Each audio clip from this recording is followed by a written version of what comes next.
ay may lumabas na update sa X na kung saan namataan si Alden Richards sa Antipolo. Hinala ng fans, dinalaw nito si Catherine Bernardo. Maaari raw na nag-date ang dalawa o dumalaw si Alden sa mansyon ni na Catherine. Pero ngayon, may kumakalat sa X na mga litrato na kung saan piniktura ni Alden ang kanyang sasakyan at nakatag si Catherine Bernardo.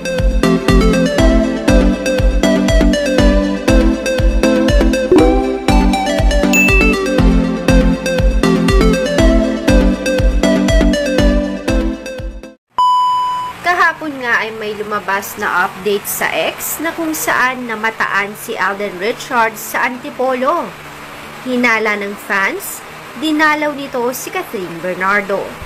Maaari raw na nag-date ang dalawa o dumalaw si Alden sa mansyon ni na Catherine. Pero ngayon, may kumakalat sa X na mga litrato na kung saan piniktura ni Alden ang kanyang sasakyan at nakatag si Catherine Bernardo. Kulay black pa nga ang font na ginamit para hindi halata. Kaso, nakita pa rin ng mga fans. Kaya naman, hinala ng mga ito ay nag-road trip ang dalawa matapos lumabas. May isang litrato rin na lumabas sa kung saan mayroong shadow ng magkasintahan na magka-holding hands. Ang tinutukoy kasi ng caption ay ang cast din daw ito. Hindi pa nga tukoy kung sino ang tao sa likod ng mga litrato na kumakalat na di umano'y tumutukoy kina Catherine at Alden. Nang dahil nga sa mga post na iyon, ay muling nabuhayan ang mga Catherine fans at kinilig sa update ng Catherine. Isa na nga kaya ito sa umpisa ng kanilang unti-unting paglabas ng tunay na estado ng kanilang relasyon?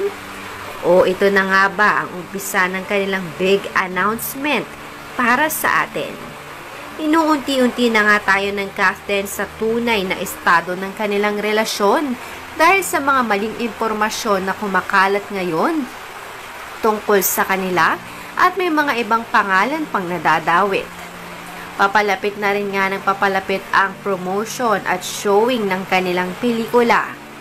Hindi natin maituturing na promotion ang mga lumalabas na litrato ngayon dahil kung promotion nito ay talagang isa sa publiko nila ang kanilang paglabas-labas at babandera nila ang kanilang mga muka. Pero hindi, tinatago nila ito. Ngunit, may tao sa likod ng mga litrato na kumakalat ngayon na nagsasabing kumpirmadong nagdi-date talaga ang Catherine at magkasama sila kagabi. Maaaring isa rin ito sa mga taong nakakaalam ng kanilang relasyon at gustong ibahagi sa atin ang kilig na nararamdaman niya at the moment.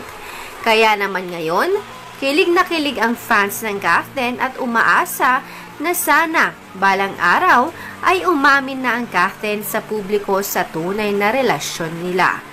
Kahapon nga ay namataan si Alden sa Antipolo. Hindi man kinumpirma kung saan ito nagpunta, pero maraming naghihinala na kay Catherine talaga ito pumunta dahil noon pa man ay mga bali-balita na dumadalaw si Alden sa bahay ni na Catherine at may ilang mga litrato na lumabas na kung saan namataan nga talaga siya doon kasama ang pamilya ni Catherine. Kaya naman, malaki ang posibilidad na talagang nagkita at nag-date ang dalawa kahapon sa Antipolo. Kaya naman manatiling nakatutok sa channel na ito para sa mga susunod pang update sa Catherine. This is the mix of DJ Ruiz. She's smiling like she used to smile way back then. She's feeling like she used to feel way back when they tried. But something kept them waiting for this magic moment. 1, 2, 3, She's smiling like she used to smile way back then. She's feeling like she used to feel way back when they tried. But something kept them waiting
the mix of DJ Ruel. She's fine.